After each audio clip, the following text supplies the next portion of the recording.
Hello, everybody. Welcome back. I'm very excited to have this fine gentleman on my show. We connected a few weeks back, and he is Dan Spencer, veteran law enforcement officer, retired from an agency. We're both in Arizona, and he is the owner and operator of Filthy Pirate Coffee, which we're going to talk about. Dan, welcome, brother. Good morning, Pat. How are you, sir? You know, I'm living the dream, brother. I always tell people, you know, I'm just a squirrel trying to get a nut in this world, brother.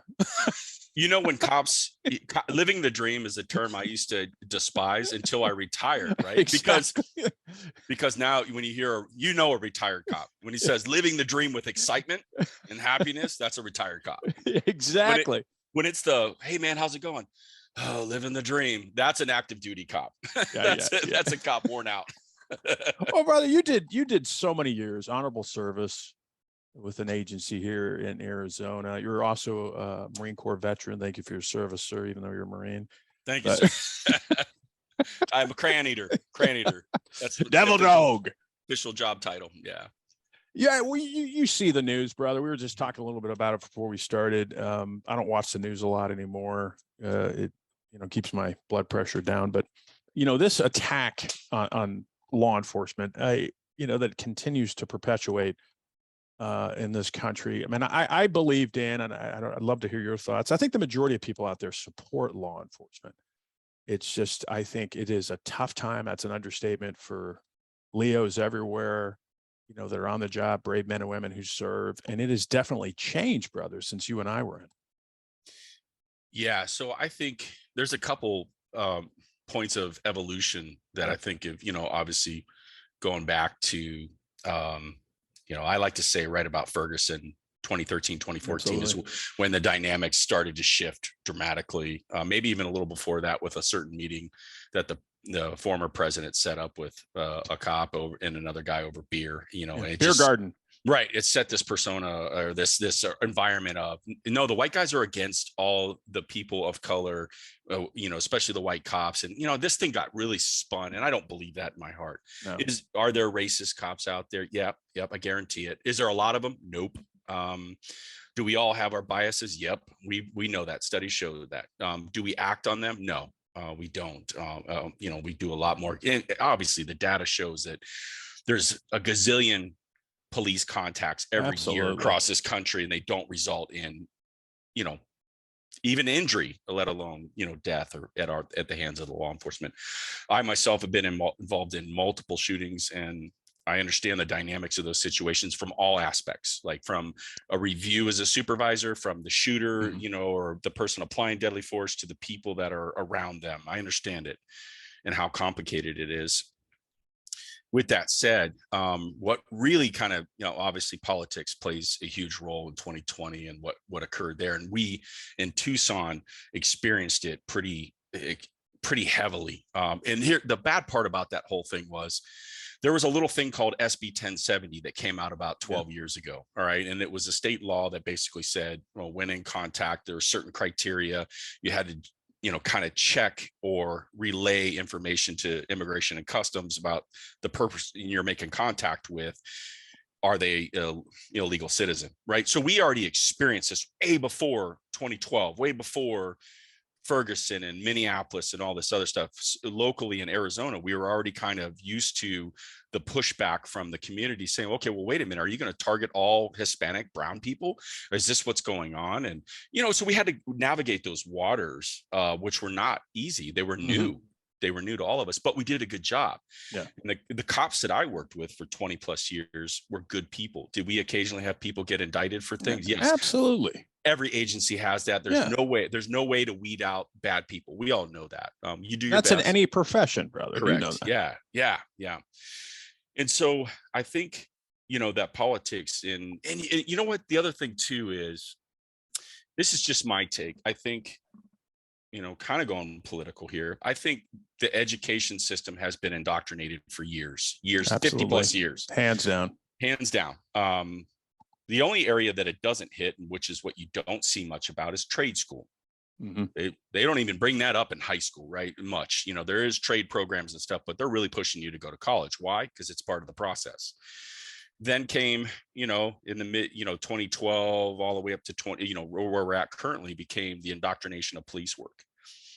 You can't tell me that you or me or any other cop that's done 20 plus years hadn't seen the change in the hiring, retention, training program of the type of person that they're looking for. And so in our agency that I worked for, I was convinced that they completely got away from a meat eater, whatever you want, grass warrior, eater, meat eater, warrior, sheepdog, whatever. In fact, those words were taboo in our agency. You didn't fucking speak of them. You didn't go to training courses that Colonel Grossman put on, Bulletproof Mind. Those were no-nos.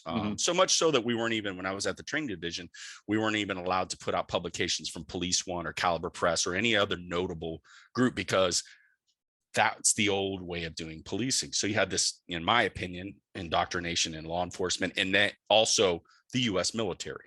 We're starting to see that. We're starting to see people saying, I'll shoot Americans if they don't do what they're supposed to do. And this woke bullshit. And I'm like, you're a U.S. veteran. What in the world ever makes you think that you could just shoot a civilian American? Like, I don't even understand that, kind of logic, but you're seeing more of it, right? You're seeing these younger generation that are in the military or law enforcement popping off about how you got to be woke or else, right? And so, man, police work in a nutshell, I think by far is the most troubled profession by a mile right now. And really, it's for no reason. It runs itself in a nutshell. And there's always room for improvement and training and reform. But man, we just really went super sideways on that. And I agree with you, brother, 100%. And it just amazes me, Dan. I mean, when you and I were growing up, we're the same age. We were growing up. Generally, law enforcement's always been scrutinized. You know that, right? But I remember law enforcement growing up, especially as I got older in my 20s. That politicians generally they didn't criticize law enforcement as much as they do now. And you take the current environment, which you hit it right on the head, in my opinion, your opinion, and maybe some of the listeners, where we live in this woke environment now where a lot of cops are just afraid to fucking go out there and do anything. They're more reactive than ever. Yeah. Not proactive anymore.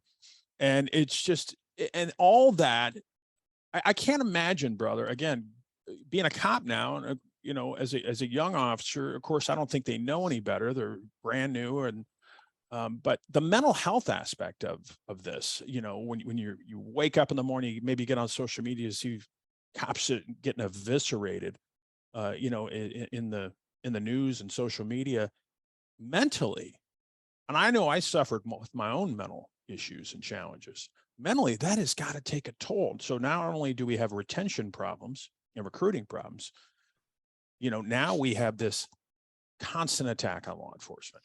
And I just hope and pray it gets better in the future, brother. But you hit it. It's leadership or lack thereof. Oh, yeah. Yeah. And, and I don't know that leadership knew what to do when it rapidly accelerated in 2020. I don't think law enforcement, I'm talking upper management level. They didn't know what to do. Right. And I get it.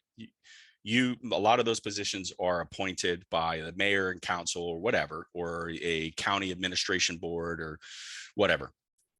And so those chiefs and, those high ranking members have to play a role in politics. We're foolish to think that they can't. I get that. Yeah. And where I'm from in Tucson, it is, and I'm not, but it's super liberal. It's a super liberal, almost hippie style kind of community. And that's what comprises our mayor and council. To them, putting up, more trees within the city, planting more trees instead of fixing the fucking roadways or, getting us police cars, that was their priority. And it just kind of, you could see that their priority was not same as Colorado, dude. Yeah, absolutely. Colorado. And so I think that leadership didn't know what to do, and things just kind of accelerated really fast. And then we just started throwing shit at the walls to see, let's make some TikToks videos, and that'll make the community love us better. You're right. Yeah. And I'm like, look, the dancing videos during COVID. And what the fuck? All right. So I get it if you're a PIO or a recruiter and you're trying to, generate some PR with the community. Yeah. But if you're a cop on shift and you're doing that shit, They don't want to see that shit. You mean to tell me there's absolutely nothing you can't go find crime out in the city? Well, yes, they can. And yes, they probably want to. But like many cops, I fear they probably don't want to get involved in that. Yeah. I'm only going to go to the stuff that I have to go to. And I pray every day that I don't have to draw my weapon. And Absolutely. I hope to God it's not a person of color when I do pull that. Can you imagine that stress? Oh, by the way, we're going to pay you about $50,000 a year on average for that, as a cop. And I think that's absolutely insane to expect that these cops are going to function and be well-rounded and have a healthy life with all of this going on. I know I didn't. I didn't either. My last 5 years which were, the predicating years of Ferguson on all the way up. And I left in 2020, right after Minneapolis. I was like, yep, I'm good with the bullets and the fire and the car crashes. I'm good. I signed up for that. Every cop is good for that. What I'm not good with is people attacking my family now they're going out and we heard the stories about any cop that's involved in something, they're painting shit on their house and putting their house up. And there's, you can't people put out a there. thin blue line flag up anymore. You can't do that. And I think thankfully, people are still getting into the profession, but not in the numbers that you and I saw. Yeah, just yesterday I had a cop that I've known for a long time. He's probably got 17 to 20 years on. He's still with our agency and he's a trainer. I said, he said they got a bunch of people in that one division and they were training. And he's like, but it's going fast because they had a kid day one of that. He didn't even do his first day of FTO. He graduated the academy on Friday and Monday he was out at the division. And he came to the bosses and said, this stuff's too dangerous. It's dangerous, the physical danger, but the lifestyle danger too. And I'm done. And he left. So, 20 weeks in the academy, and never mind the hiring phase before that. And the money and invested in the department, that they put into it. I mean, and that I don't know the details of that case, but for the person, the young person, okay, do your fucking homework, go on ride-alongs, do things. I mean, come on, don't just waste all that time. It's not TV. It's not driving 100 miles an hour, kicking in doors, wearing SWAT shit. Yeah, I think maybe there's more to that story than what we knew, but just like that's happening everywhere. And guys are retiring, myself included. I wanted to stay to 25 and do a few things with our pension program and stuff, but I was like, man, the risk is not worth it. My wife was like, we've been through enough. I mean, I'm preaching to the choir. I mean, family comes first. I mean, I put my family through a lot in law enforcement, and at some point you got to say, screw it. I'm looking after myself, not in a narcissistic way or an ego-driven way, but I'm going to take care of myself because you and I still got a lot more living to do, brother. Yeah. Self-advocacy, self-awareness, self-independence, all these categories, I think is something I pushed to the side until my 19th year. And then I was like, you know what, this is enough. I'm burned out. I'm just about an alcoholic. Almost lost my marriage. I've broken my relationship with my kids, the whole textbook check right down the list. And I was like, they're going to change after I hit my breaking point. And ever since then I vowed that I won't spend my time away from my family or my attention away from my family ever again like that. And, it's easy for me to say I've got a, pension check coming in and all that other stuff. And I did my time, but, to the cops out. And you work for it. You deserve it. Yeah. Yeah. And I'm sorry, you're going to say something to the cops out there. To the young cops out there, with the new systems, like speaking in Arizona, and I know other states are similar, they went to this I was a tier 1, you were probably a tier 1, which means 20 years, high 3, that's usually when you can retire. Now it's 25 and high 5 in Arizona. Because they want people to, well, they know these guys aren't going to make it. Right? Exactly. They're not going to make it. All right. Yeah. If things stay on track right now, if you're a cop and you got about 5 years on, 20 years in this profession looks a long way away. And a lot, let's face it, this generation, there are a lot of smart kids. And I say kids, these 20 somethings, these early 30s, they're smart. They're super smart. They don't need police work to go make a living. That's it. You're so right. It brings up a good point. You and I worked we live to work. Probably, I'm making an assumption, but that's how about you. But that's how I was. I live to work. Overtime. Fuck yeah, signing up for everything. And you made a great point about the younger generation. I think they work to live. Yeah. Where they're like, screw it, I'm not gonna put up with this shit. I'm gonna go somewhere else. Yeah. But I still think that young people who want to get into the profession, they need to do a little bit more research. It's not a TikTok video. It's not fucking driving around fast. And you, I don't know if you heard about this, Dan, I think this was last year sometime before I moved down to Arizona. I'm not going to name the agency. I'm pretty sure I know the agency and you might know what I'm talking about, but it was all over the news down here where this cop, was asked by a lieutenant or something to work extra. He already worked like a 14-hour day. He was burned out. He was tired. He was already frustrated. He was at that point where, fuck it, I'm tired of this job. And the LT or some supervisor said, I need you to stay on. And he's like, well, I need some sleep. He's like, I don't care. I'm paraphrasing, but yeah. And so he got on the radio and he fucking quit. Not probably not the right thing to do, but yeah, that shows you the level of frustration with law enforcement, not just in Arizona, but everywhere. Yeah, for sure. I mean, think about what that takes. I would assume the person is professional and knows that a proper resignation is important. But he or she got, and I think I know which one you're talking about.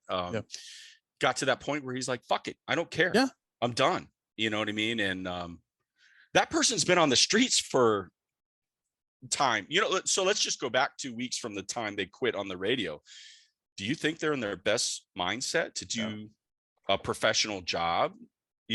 Are they a danger to themselves and others? Maybe because I've been there, you've been there, where your head's not in the game, right? For one reason or another, loss of a family member, unexpected bill, whatever the thing is, your head's not in the game. And man, it could be detrimental. Seriously. So this person, and here's a great one. Chicago PD. I have no fucking idea how that agency even functions. Those poor men and women in uniform and they've had no support for years before this thing exploded in 2020. And from my knowledge that I've gained from, talking to, a lot of Chicago PD officers, that's a tough job there, man. That's you got Lori Lightfoot, Beetlejuice. Yeah, she's just running amok over there, and she doesn't get. What did they have this past month? I think they've had 3 suicides. Well, that, and you know what I mean. And Chicago's a beautiful city. I mean, it's a gorgeous city, but there's you're every day there's especially on the weekends. I mean, there's mass shootings everywhere. Yeah, everywhere. To the point, they can't do great investigations when you have 400% increase in homicides or shootings or whatever. I don't know. So I worry about those folks, and what's their health like, that are doing that. My agency wasn't near as complicated as that. We had our own problems, but nothing like that. We didn't have a running war zone south of the city like there is in South Chicago and all of those places. But so the health thing has been a big deal. Oh, and guess what? We didn't do a very good job in law enforcement taking care of ourselves over the past, 40, 50 years. And now we're starting to see that, right? The world is a much more violent place. People are doing stuff to their own family members at a much more higher rate than probably historically is that we've ever seen. It's commonplace now. Once a year, we all have that. Every agency has that murder suicide of the family, right? You walk into a house and all the kids and the wife, and you think about that call and what that does to, and I've seen that call just really trash some cops. We've had a couple in Tucson, and well, you're not going to leave this job. You're not going to leave this job, brother. I know you know this. You are going to be damaged. Oh yeah, you're broken, man. You are broken. Way. And I think the stat I saw the other day, and I suspect, and I'm willing to bet anything that this stat is much higher. 40% of first responders, fire, EMS, corrections, dispatchers, you name it, suffer from mental health issues, addiction, or both. It all starts with mental health. Those are the ones that people are okay with speaking up about too. So imagine the number if officers, I know I did it for a long time. I'm not telling you anything to anybody about what I'm going through, because I had the typical fears of, Yeah, you yeah. know, being put on the rubber gun squad, losing my job, Absolutely. people thinking differently of me, and, you know, and all this other, I was a SWAT team leader. It was even harder. I had an image, Yeah, you and got I had a, ugh. you know, leadership to kind of uphold, and I was the same way, man. And then tough. until I got to a point where I was like, fuck it. You know what, Dan? I don't care what people think anymore. Yeah. I'm an open book. I remember, you know, when I was down in treatment at Shatterproof down in Florida, I remember a buddy of mine, Sergeant from my old department. He calls me up and says, "Hey, man, how you doing?" I'm doing good, man. I'm doing really, really good. He said, "Do you mind? People are asking about you. Do you mind if I tell them where you're at?" I was like, "Absolutely." Yeah. I said, "Now, if you would have asked me that 2 years ago, I would have said, I'm great, right? Because we put on the mask." But I said, if it can help somebody, yeah, you tell them I am in treatment. You know, because I was like you, big SWAT. I'm not trying to discount SWAT or anything like that, but you know what I mean? They're right. alpha male. Right. You gotta put until on your you're game face and go broken to down work. to a point where you're like, fuck it. I am in my hole. I know you've been there. Yeah, no, I was in 2019. I hit that breaking point. Same with me. And, you know, for me, I was the training supervisor for in-service training, not recruit training, but everybody else in the agency. And we had a chief that came from Oakland, Richmond, and super liberal, ultra progressive. He is now the Immigration and Customs and Border Patrol director. And so it was a big change. Now, I should, to be fair to him, he did a lot of good things for the agency, but he also turned the agency upside down as if we were the Rampart division in the 90s, right? I was very concerned about sending a message through the training pipeline that you guys are all fucked up out there, and you're coming to training because we need to fix you, or, you know, we're all going to pay the price, which wasn't the case.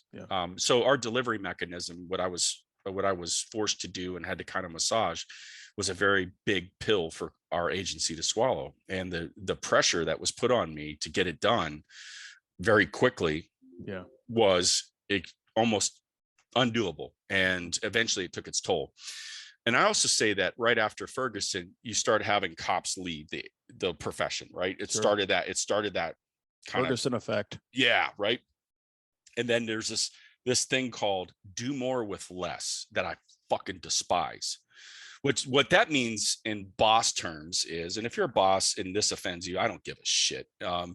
Learn how to work around it. If you're a good boss and you know exactly what I'm talking about, cool, good on you. But the term do more with less applies to the United States Marine Corps, and only the United States Marine Corps, because that is the meanest fucking dog we have on the earth, and we want to keep it mean. Yeah. But it does not apply to law enforcement, because you don't want a mean dog out there, right? If you did, then I would say, okay, then we'll push it. But what doing more with less says is that not only do you have to do your job, I want you to do the other two jobs of the other sergeants or the other officers around you, because they're no longer here because we fucked up so bad. And we're not going to pay you. We're not going to pay you. We don't care that we lost them. We didn't even say goodbye to them when they left because they're unhappy. So we're going to put that added pressure on you. And let me tell you something. I think the damage of that little untold piece of information that you really don't hear about. You hear about the shootings and the dead babies and all the things that are taking its toll on us, but it's also the internal mechanisms where we're treating people like shit. They're less important than the stray dog walking around in the ghetto, right? And that's kind of the feeling some people have. They're like, I'm not even a person, you know. And then you go from Minneapolis and then you go to the COVID arena, right? Here's another one, right? We told our employees, yeah, you haven't done anything wrong as far as your profession. You just won't get the shot. So you have until XYZ date, and we're going to fire you. And now COVID is like, bye-bye. And they did. Yeah. I know of a couple cops, good people, never did anything wrong. Not only did they fire them, they labeled them with a malicious discipline kind of it wasn't a mistake. This was listed as bad conduct, insubordination. So no matter where they go, they're labeled this way, and they have this jacket behind them. And so we saw all of these things, you know, playing, and, you know, and it just got to the point where anytime you pulled the trigger in this country, you know, and I used the Ohio example of the officer that intervened on the 15-year-old girls that were fighting, and one was going to stab the other. And man, you thought that guy would have, you know, done the most egregious thing in the world. And then you're all thinking to yourself, that could be me. do more with less was so detrimental. We kept, and it's gotten, I think it's gotten exponentially worse because then Minneapolis happens and the real exodus occurs, right? So you see, the staffing issues I think every agency has is and here's horrendous. the deal. Instead of taking care, and to preface, I think some departments obviously are better than others, but we live in an environment, the listeners know that people aren't flocking to law enforcement anymore like you and I when we were young. You have 100-something people, or maybe more, probably in Tucson, taking a COPS test or whatever. It's not like that anymore. So why aren't we taking better care of our most important asset? Not only financially, it's devastating. You get somebody hired and you train them and they fucking quit. But it's the right thing to do, obviously, is to take care of your human capital. Yeah, from a business standpoint, I'm fairly new in the business world. I don't have an education, which we're going to talk about. Right. You learn everything. But the most successful businesses, and there's, half dozen to a dozen that I've kind of looked at as to why they're successful. The common denominator in all of them, and from all the CEOs, the people are the most important thing. They put more emphasis in employee health and wellness and service than they do in the customer service, because the employees do that for them. And what do they say? The business of business is people, right? Not just externally, but internally. Right. And conversely, where is it the worst at? The government. No, we were just joking around. No, the government runs, everything they touch turns to shit. Look at the post office, Dan. It runs great, right? Right. If government were a business, it would have been bankrupt long ago. And well, that's a good segue. Let's talk about you, brother. You're an entrepreneur. You mentioned it. Started your own business, Filthy Pirate Coffee. I want to know a couple things. I know it's successful. How'd you come up with the name, dude? Because that is a badass name. I'll give you the story. Yeah, it's like something out of Vegas, a Vegas show or something like that. Yeah, it does honestly have a really good story to it. The coffee started as a hobby 2018. I wanted to do some. I didn't really know that I was on the down slope of a bad thing, but I knew I needed to do something else. I felt very detached from cop work, consume my life, the whole deal. I lived to work and do that job. And so coffee was kind of an interesting thing because I didn't know anything about it. And I wanted a challenge, and I wanted a low acid coffee because I had acid reflux from drinking shitty coffee for years, like every cop. You and me both. I took my Pepsid today. Yeah. Right. Like your stomach is just rocked. And so I figured out there was a such thing as low acid. It's not very common, but it is out there, and there's ways to do it. And so we kind of played around with it in 2018, and we made a batch. We got our first batch, and I just handed it out to friends, and pretty soon they were like, "Hey, let me buy a pound of that." And I was like, "Okay, this hobby's kind of paying for itself, and this is kind of cool. I'm learning." And hey, do a dark roast or a decaf or cold brew, and it just kind of escalated to the point of now we have about 25 coffees and like 5 more coming out this year. And, so I'm kind of like, I want to create a new label, a new name, a new coffee, and I go and I do it. And if it is great and people love it, cool. If it's not, it's a fantastic throw it in the trash. Yeah. So the name really came about in 2014. I think it was. So 2014, I was a SWAT team leader. We were very active, very busy. This is prior to, right about the time of Ferguson, but no-knock search warrants weren't under scrutiny as much from Breonna Taylor case. That hadn't happened yet. All these things. In a nutshell, SWAT was, we were, if you sold dope in our town, we blew your fucking house to smithereens, usually after a few buys. And we were doing it a lot, and we were good at it, and we had fun. So we were a very professional but aggressive team when it called on. And anyway, this guy had been robbing banks with the threatening of explosives.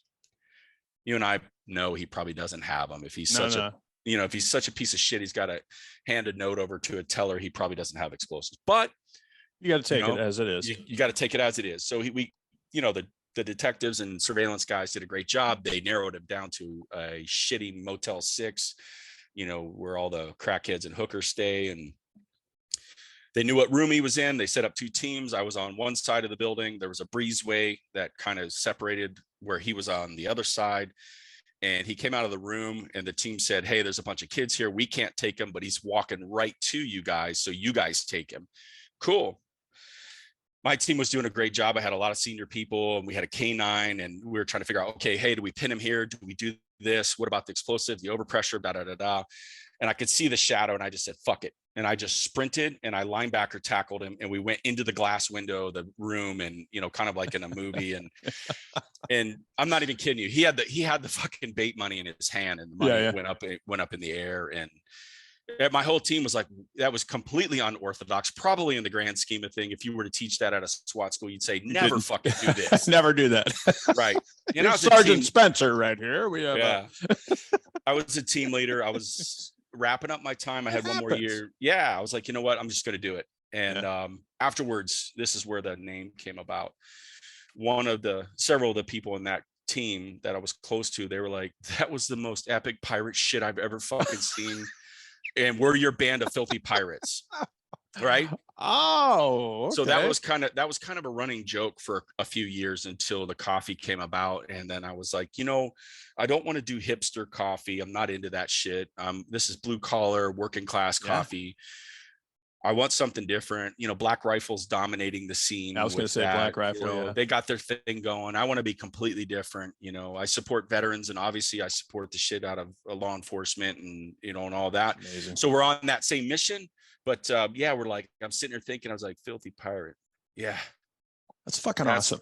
That's what it is. And then, you know, obviously we went as far as to patent it in the U.S. Patent Office and trademark it and so forth. And, you know, it's stuck and it's been good. Well, and the thing I love about it, brother, is that you're a retired badass cop, served honorably.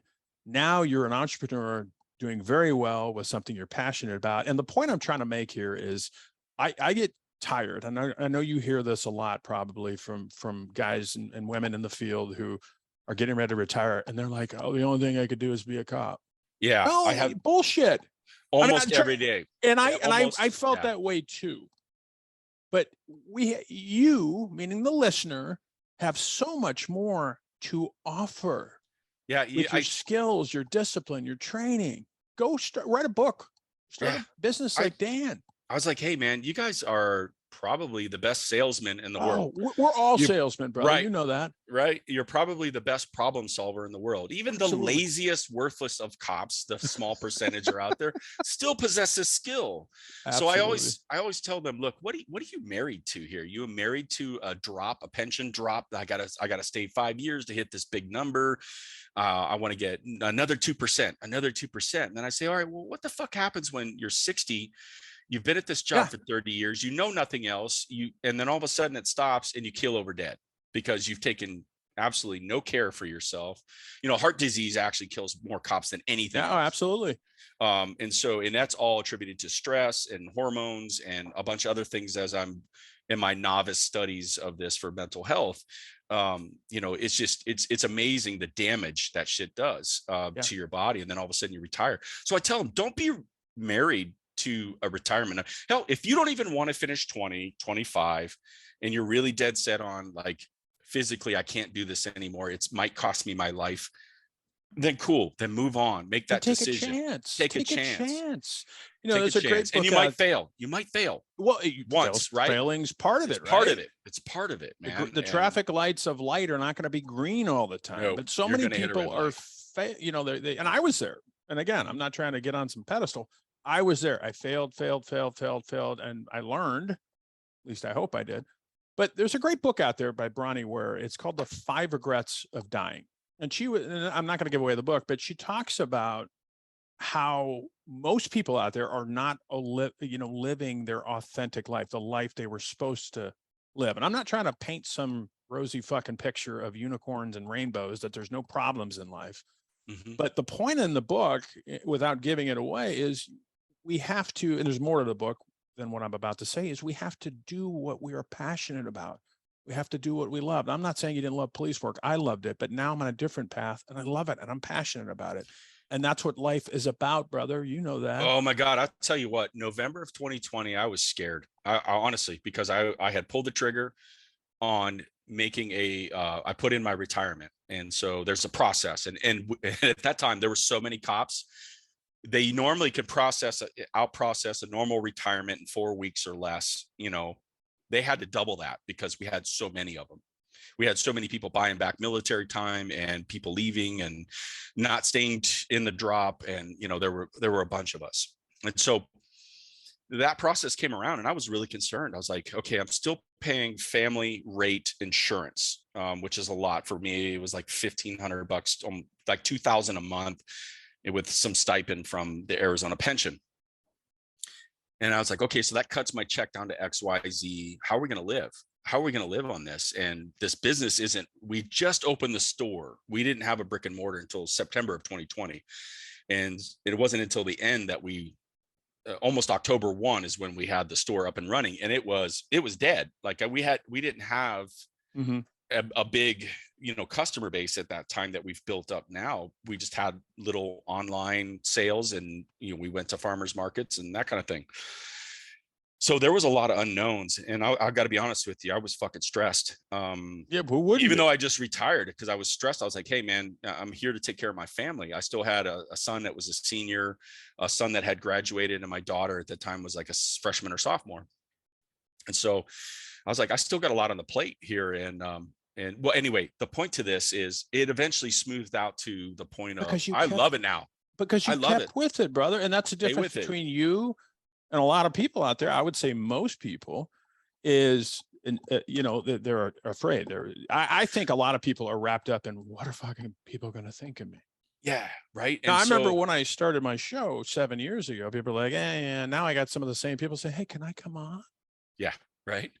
And I'm not trying to toot my own horn, but to your point, nothing's going to fall in your fucking lap. You got to work your ass off. Man, and that includes treatment, you know, that includes every aspect of your life.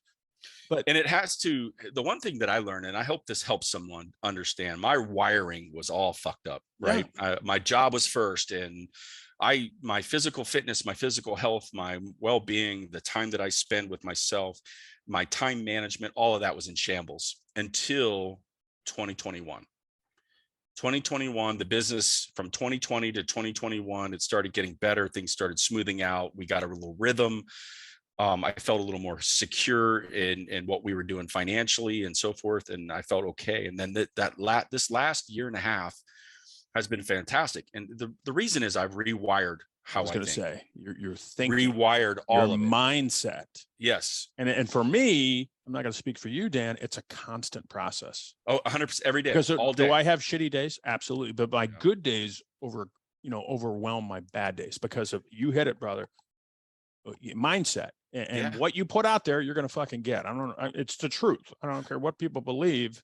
Well, I respect what you believe, the listener, but it is true. If you have this negative fucking attitude, how do you think your life's going to change? You have to do work, but if you have that attitude, you know, brother, I mean, you've probably been there. I know I was. How do you expect your life to get better? You know, you got to look in the mirror and you got to own it.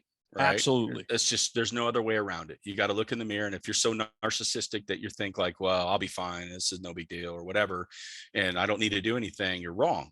You know, down to every morning when I wake up, my daughter and I go to the gym, 4 a.m. Absolutely. Every morning. And that's it, brother. Right. And I'm old and you're not fucking old. I know. What, how old are you? 80? I'm 50. I feel like 80 though some days. But the point is, when I wake up, I don't read emails. I don't read business stuff. I might hit a little social media, but I try to drink some water first. I try to think about what I want to get done that day. And then when my daughter comes down and we're ready to go, it's all about her and the time that I spend with her. And then when I come home, it's about my wife and my other son. My other son's in the Marine Corps, so he's off doing his thing. Yeah. And so the part rewire and make sure that you put your family and yourself. There's a key, right? Even even you got to take some time above your family for yourself, because, it's kind of that, we use this analogy on our podcast, like on a airline, when it has trouble, they tell you, put your mask on first so that you can help the other person put their mask on. And I think that really applies across the board to law enforcement. If you're a male cop, and I think women should too. I just don't know enough about it, obviously, gender wise, to speak about it. But if you're a male cop and you're over 40 and you've been doing this for a little bit, go get your testosterone checked. I'm going to say it's probably about 80% chance, even if, and I say this is kind of weird, but even if your sex life is great, everything's fine. And that was the case with me. My numbers were so low, they were medically getting very concerned. And it caused so many problems. I just had this conversation, brother, with a friend of mine literally a couple days ago. And I'm not afraid to say I have testosterone. I take testosterone therapy. I'm not some, spokesman for it. Yeah. But to your point, night and day. And as a first responder, not just cop, your hormones, you're going to get all whacked as long as your sleep cycle. When I started taking testosterone about 4 years ago, it was night and day. Not only did I sleep better, I felt better. It's not a steroid. Like my family was like, "Are you taking steroids?" It's not a fucking steroid. Your body's producing it. But as I think men and their kids in their 20s, as far as men, I said kids, their testosterone levels start going down. They do. Yeah. And so especially old guys like you and me. Oh, and here's another thing. That whole stress and adrenaline thing, and cortisol and all that stuff. It wreaks a lot of havoc on your testosterone, and ladies as well. Your hormones are, way out of whack. So I'm just a big advocate of every year need to get your blood work done. You need to make sure, get your prostate, all those exams, catch that. We had a cop a few years back. Yeah. He was early 40s. Right. And they caught his cancer, and I think it was prostate cancer or something, colon cancer. They caught it in stage 4. It was too late. Oh, fuck. Great guy, great cop. He was married to another cop. They had 2 kids, little kids. And I just felt so bad. Like, I felt so bad for that family. And I was thinking to myself, all right, so let's make sure we catch these things, hopefully, before we do the proverbial, I'll be fine. I'll go to the doctors. No, you're not fine. You're not. Get checked. Think of yourself as a race car, right? And a race car hits the pit several times in a race, and it gets completely broken down and rebuilt after every race. And think of yourself as a race car, because you are, as a police officer, firefighter, EMT. You're a Ferrari. Yeah, you're a fucking unique, or Shelby, or whatever you want to. You're a very unique race car, and you have to kind of look at yourself that way. And I wish I would have done that a little bit earlier. Well, I do it now every day. Better late than never, brother. So start on that. That'd be a piece of advice. Dan Spencer, you are the man, brother. I appreciate. We got to get together soon and go have some coffee, right? Starbucks. No, yes, I'm just no. I want to get together with you soon, brother. We're in the same state. Sure. And if people want to get a hold of you, Dan, I mean, what's the best way? Obviously, find out more about, Filthy Pirate Coffee and you personally. So you can Google us on regular Google, and the store will pop up with the phone number and email and all that. Our website is filthypirate.coffee or filthypiratecoffee.com. Either one routes right to the same You got a podcast place. Really quick. What's it called? Thin Brood Line. Woohoo! Yeah, and it's all about police mental health. Or I interview cops that have done, like done these careers and taken on these adventures and hobbies, and so it's our goal is just to, one of the things when I retired, I was like, there's so much help out here. Why didn't I know about this? Yeah, because you weren't looking. Yeah, I wasn't looking, and our agency wasn't really pushing it. And honestly, it wasn't all their fault. It wasn't a big deal until it was a big deal. And, so now there's a lot of resources out there. Absolutely. Boulder Crest, Cop Blind, there's a whole bunch of them. And so we try to share that information. If I can help one cop, that's all I care about. That's all I care about too, brother. Dan Spencer, God bless you, my friend. Thank you, sir. Everything we talked about for the listener will be in the show notes. Dan, I will talk with you soon, my friend. Yes, sir. Thank you all. Be safe out there.